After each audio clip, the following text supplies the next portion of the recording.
प्राची मधु की बहुत सारी बातें सुनने के बाद निराश हो जाती है और चाय बनाने के लिए चली जाती है।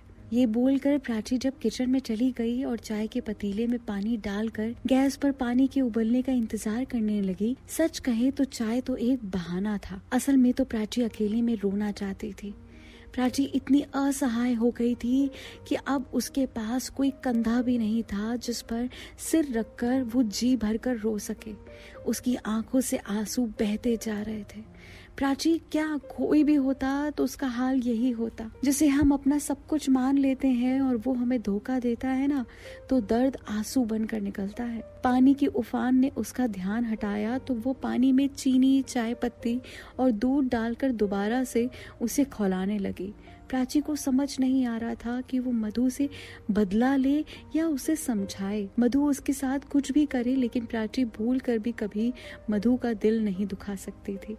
मधु ने भले ही प्राची कभी ना अपनाए, लेकिन वो तो मधु को अपनी बहन मानती थी। उसे पता था कि मधु शुरू से ही इतनी चालाक नहीं थी। उसके मन में कुछ न कुछ तो ऐसा भरा गया है जिसने उसे इस कदर बदल कर रख दिया है। प्राची के दिल और दिमाग में उस विक्रम पाटीदार और आयशा के लिए जहर पैदा होने लगा था। अब वो इन दोनों को किसी भी हाल में नहीं छोड़ने वाली थी। अभी तक तो उसे केवल विक्रम पाटीदार से शीला की मौत का बदला लेना था, लेकिन अब उसे आयशा से अपना रुतबा, अपना करियर और अपनी बेस्ट फ्रेंड के छीनने का बदला भी लेना था। प्राची लास्ट बार मधु को दोबारा से सही करने की कोशिश करना चाहती थी, ताकि मधु को अपनी गलतियों का एहसास हो जाए और वो सुधर जाए। इस आखिरी बार प्राची अपने मन में एक उम्मीद का दिया जलाती है और चल पड़ती है अपनी दोस्त मधु के पास। मधु, चाय पी ले, तेरे लिए बनाकर लाई हूँ, प्राची चाय का कप बढ़ाते हुए बोली। मधु ने प्राची के हाथ से चाय का कप लिया और हंसकर बोली, थैंक यू।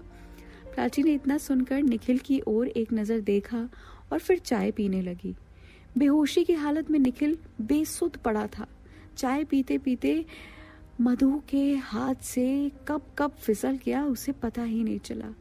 गरम चाय जाकर सीधे उसके पैर पर पड़ी। ये देखकर प्राची एकदम चिल्ला उठी और जल्दी से ठंडा पानी लाकर उसके पैर पर डाला और फिर अपने हाथों में उसका पैर लेकर बोली, कैसे काम करती हो? ध्यान कहाँ था तुम्हारा? देखो कितना जला हुआ है। मैं अभी डॉक्टर सिरजा को बुलाती हूँ। जब मधु ने प्राची की केयर और प्यार देखा तो उसे पिछला कुछ याद आया कि कैसे प्राची और मधु दोनों एक दूसरे की ख्याल रखती थी। मधु ने प्राची के हाथ से अपना पैर हटाया और अपनी नजरें घुमा ली। उसकी कोई जरूरत नहीं है, मैं दवाई लगा लूंगी, ठीक हो जाएगा। कैसी बात कर रही हो? कितना जल गया है, मैं बुला लेती हूँ उन्हें। बस इतना कहकर प्राची फोन उठाती है और डॉक्टर सिरजा को फोन लगाती है। डॉक्टर सिरजा प्राची को फोन रिसीव कर उससे बात करती है और फिर आकर मधु का चेकअप करके उसके पैरों में जेल लगाती हैं और कुछ दवाइयां देकर चली जाती हैं। कुछ देर बाद निखिल भी बेड पर लेटे लेटे करवट बदलता है और अपने हाथ पैर चलाता है। ये देखकर प्राची निखिल को उठाने के लिए सहारा देती है तो निखिल आंखें खोलकर एकदम चौंक जाता है। वो अपनी नजरें चारों ओर घुमाता है और बोलता है, मैं यहाँ कैसे? मैं तो। निखिल की बात बीच में काट कर मधु बोलती है, हाँ, तुमने वो होटल में ज्यादा पी ली थी और तुम इस हालत में नहीं थे कि तुम घर जा पाओ, इसलिए मैं तुम्हें यहाँ ले आई। अब आ ही गए हो तो थोड़ा आराम कर लो, फिर चले जाना।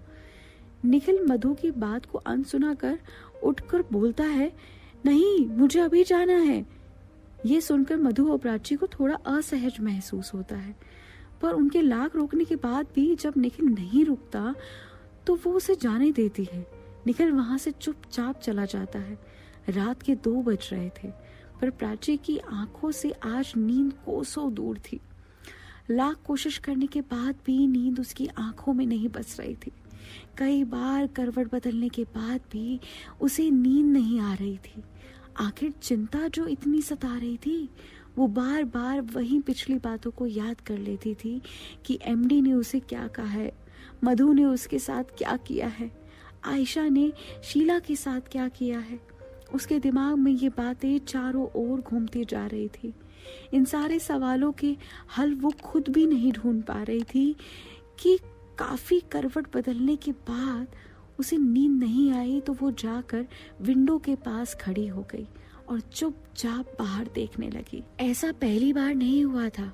पहले भी जब प्राची को नींद नहीं आती थी तो वो ऐसे ही विंडो के पास खड़ी होकर कुछ पिछली बातें याद करने लगती थी। प्राची आज इस सोच में थी कि वो कैसे मधु को सारी पुरानी बातें याद दिलाए ताकि वो अपनी पुरानी दोस्ती पहचान पाए।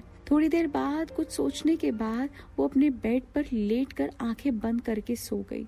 सुबह के 6 बजे जब उसकी नींद खुली तो उसने देखा मधु अभी भी बिस्तर पर लेटे लेटे सो रही है। उसने मधु को हिलाकर उठाया। मधु प्राची की बात सुनकर उठ गई और बैठते ही बोली, प्राची क्यों नहीं सोने देती हो यार? अरे चल ना, मॉर्निंग वॉक पर चलते हैं। पागल है क्या तू? तुझे कब से मॉर्निंग वॉक पर जाने का शौक चढ़ा है? अरे मैं तो इसलिए कह रही थी कि देखना तू कितनी मोटी होती जा रही है, प्राची मधु को छेड़ते हुए बोली। ये सुनकर मधु ने अपनी नशीली आंखों से अपने बदन पर एक नजर डाली और फिर प्राची की ओर गुस्से में देखकर बोली, कहाँ मोटी हो रही हूँ? चल झूठी, कुछ भी बोलती रहती है। अच्छा बाबा, मैं मोटी होती जा रही हूँ, अब तो चलना मेरी बहन। अरे मैं नहीं जा रही, चलना, क्या बुराई है यार, अब जाग ही तो गए तो चलते हैं ना। हाँ ठीक है चल। प्राची मधु के साथ मॉर्निंग वॉक के लिए ट्रैक सूट में चली जाती है।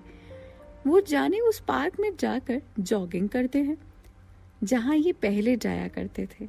इस पार्क से प्राची और मधु दोनों ही बहुत सारी यादें जुड़ी हुई है।